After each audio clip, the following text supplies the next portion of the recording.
মেয়েটা বলতেছে ওর কাছে চাবি আছে, কিন্তু ব্যাপারটা কি কিছুই তো বুঝতে পারতেছি না, কি হচ্ছে এসব? আরে আমি একটু ওয়াশরুমে যাব। আরে বেবি ওয়াশরুমে যাবে মানে? আরে চা আসছে না, চাটা খেয়ে যাও। আচ্ছা শোনো একটা কথা বলি, আমি ওয়াশরুম থেকে এসে তারপর দুইজন একসাথে চা খাই, জাস্ট ওয়েট করো 2 মিনিট। আরে চাটা ঠান্ডা হয়ে যাবে, পরে ভালো লাগবে না, তুমি চাটা খেয়ে তারপরে যাও। না বেবি এখনই যেতে হবে, 2 মিনিট ওয়েট করো, একসাথে এসে চা খাবো, ঠিক আছে? আচ্ছা ঠিক আছে। আচ্ছা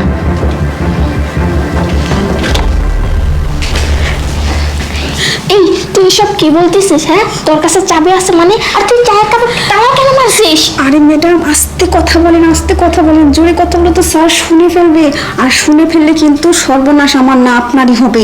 আমার সর্বনাশ হবে মানে? হ্যাঁ শুনেন ম্যাডাম, আপনার ভালোর জন্য আপনাকে আমি এখানে ডেকে নিয়ে আসছি, আর চায়ের কাপে তালা মেরে দিছি।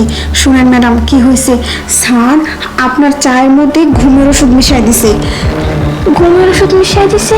এই তুই এসব কি বলিস? হ্যাঁ তোর কথা আমি একটাও বিশ্বাস করি না। শুনেন ম্যাডাম, আমি যা বলতেছি একদম সত্যি কথাই বলতেছি, আর আমি জানতাম আপনি আমার কথা বিশ্বাস করবেন না, এর জন্য আমি চায়ের কাপে তালা মেরে দিয়েছি যাতে আপনার কোনো সর্বনাশ না হয়।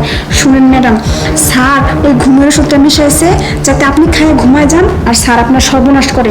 শুধু আপনি না, এর আগে স্যার আরও অনেক মেয়েকে এইভাবে বাড়িতে নিয়ে আসছে, ভালোবাসার কথা বলে ফাঁদে ফেলে এখানে নিয়ে এসে তাদের সর্বনাশ করছে। ম্যাডাম আমি আপনার ভালোর জন্য বলতেছি, আপনি ওই চাটা খায়েন না, ঠিক আছে? এই জন্য তো আমি তালা মেরে রাখছি। না না আমি তোর কথা বিশ্বাস করি না, কেননা আরিফ তো আমাকে অনেক লাভ করে, আর এর আগে আমি অনেকবার এই বাড়িতে আসছি, কখনো তো এরকম কাজ করে না। না না আমি তোর কথা বিশ্বাস করি না। ম্যাডাম আস্তে কথা বলেন, শুনেন স্যার আপনাকে ফাঁদে ফেলে এখানে নিয়ে আসছে, স্যার তো একদিনই কোনো কিছু করলে তো ধরা খেয়ে যেত, তাই না? এই জন্য আস্তে আস্তে আপনার বিশ্বাসটা অর্জন করে তারপর আপনাকে নিয়ে এসে এগুলো করতেছে। শুনেন ম্যাডাম, আমি জানতাম আপনি এসব কথা বিশ্বাস করবেন না, এর জন্য আমি চায়ের কাপে তালা মারছি, আর চাবিটা আমার কাছে, এই যে দেখেন। এই তুই সত্যি কথা বলছিস তো? আমার কাছে যদি বিশ্বাস না হয় ম্যাডাম, তাহলে আপনি এক কাজ করেন, আপনার জন্য যে চাটা বানানো হয়েছে সেটা আপনি স্যারকে খাওয়ান, আর স্যারের চাটা আপনি খান, তাহলে ফলাফলটা বুঝতে পারবেন যে কি ঘটলো, ঠিক আছে? আচ্ছা ঠিক আছে, যেহেতু তুই এত করে বলতেছিস, আচ্ছা এই ঠিক যে আছে। ধরেন, চাবি ধরেন, আর যান গিয়ে আপনি হাতে নাতেই প্রমাণ পাবেন। চাটা খালি উল্টাপাল্টা করে খান, তাহলেই বুঝতে পারবেন। আচ্ছা ঠিক আছে, কিন্তু দেখ যদি তোর কথা মিথ্যা হয় না, তাহলে আমি আরিফকে বলে দিব যে তুই এসব কথা আমার কানে দিছিস। সত্যি না মিথ্যে আপনি তো গেলেই বুঝতে পারবেন, যান না আপনি যান।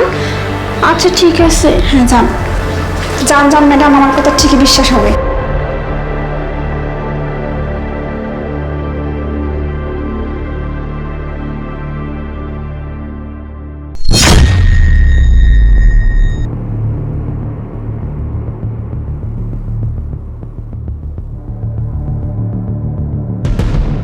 আরিফ এই যে নাও। আরে বেবি তুমি কখন আসলে? এই তো মাত্র আসলাম, এই যে নাও তোমার চা। আচ্ছা ঠিক আছে, দাও চাটা, তুমি নাও।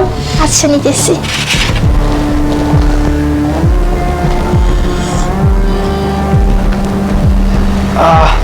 অনেক সুন্দর হয়েছে চাটা। হ্যাঁ খাও।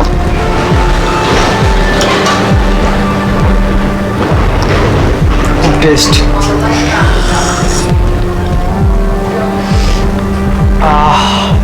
দারুণ হয়েছে চাটা কিন্তু। কি ব্যাপার, মাথা ঘোরাচ্ছে কেন? ও শিট, বেবি দেখো তো আমার মাথা কেমন যেন ঘোরাচ্ছে খালি। আরে তুমি ঠিক আছো? শিট, আরে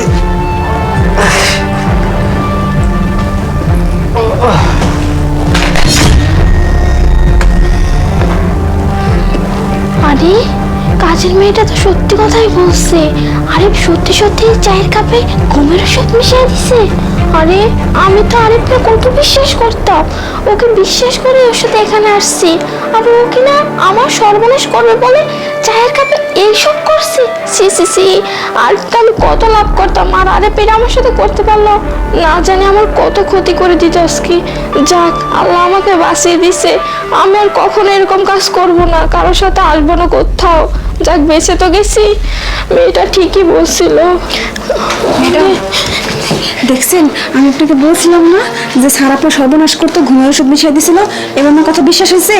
হো বোন, তুমি আমার বোনের মতো, তুমি আমার অনেক সাহায্য করছো। আসলে আমি বুঝতেই পারি নাই যে আরিফ আমার সাথে এরকম করছে। আচ্ছা এক কাজ করি, আমি বাড়িতে চলে যাই। আরে দাঁড়ান দাঁড়ান ম্যাডাম, এত তারা কিসের বাড়ি যাওয়ার জন্য? একটু দাঁড়ান। আরে তুমি এসব কি বলছো? দেখো যা হওয়ার তো হয়ে গেছে, আর আমি যা জানার জেনেই গেছি। এখন আমি বাড়িতে চলে যাই। আরে ম্যাডাম, আপনাকে কি আমি বাড়িতে যাওয়ার জন্য আটকালাম নাকি? হ্যাঁ, আরে তুমি এসব কি কি বলছো? কি বলছি মানে বুঝতে পারতেছে না? আচ্ছা ঠিক আছে, তাহলে শোনো শোনো, আমি বললাম না আমি এই বাড়িতে অনেকদিন ধরে কাজ করি। আসলে তা না, আমি তো মাত্র 2 দিন হয় এই বাড়িতে কাজ করি, ঠিক আছে না? আর তোমাকে দেখে তো আমার খুব পছন্দ হয়েছে, তাই তো প্ল্যানটা বানাই ফেললাম। আমি ইচ্ছা করেই এই চায়ের মধ্যে ঘুমের ওষুধ মিশাইছি, তোমার বয়ফ্রেন্ড মিশাই নাই, আমি মিশাইছি। কেন জানো? কারণ তোমাকে তোমার খুব পছন্দ হয়েছে। আর তোমাকে তো আমি বুঝতে পারতেছি না, আমার মাসির সাথে খুব ভালো জানাশোনা আছে, ওখানে পাঠাই দিব। এই জন্য তাই ফোন দিটা করছি, কইরা তোমার স্যারকে অজ্ঞান করে দিছি। আর এখন তোমাকে আমি অন্য জায়গায়, চলো চলো আসো। দেখো তুমি তো আমার বোনের মতো। দেখো আরিফ যদি জানে যে তুমি আমার সাথে এরকম করছো, তাহলে কিন্তু তোমাকে পুলিশের কাছে ধরিয়ে দিবে। আমাকে ছেড়ে দাও। আমি তোমার বোনের মতো, কিন্তু বোন তো না। আর আরিফের কথা বলতেছো, মানে তোমার বয়ফ্রেন্ড, ও যতক্ষণে ঘুম থেকে উঠবে ততক্ষণ তো তুমি পড়ার পার। এসব কথা আমার কাছে আর চল না, ঠিক আছে? আসো আসো। না, তুমি আমার সাইডে দাও। আমি তোমার বাইরে দাও, আমার সাইডে দাও। এই বেশি জোরাজোরি করবি তো, বেশি উল্টা পাল্টা কিন্তু একবারে পাশা করার বদলে এখানে একদম জানে শেষ করে দেবো। আরিফ, আরে চুপ। আমার সাথে আরিফ, আয়।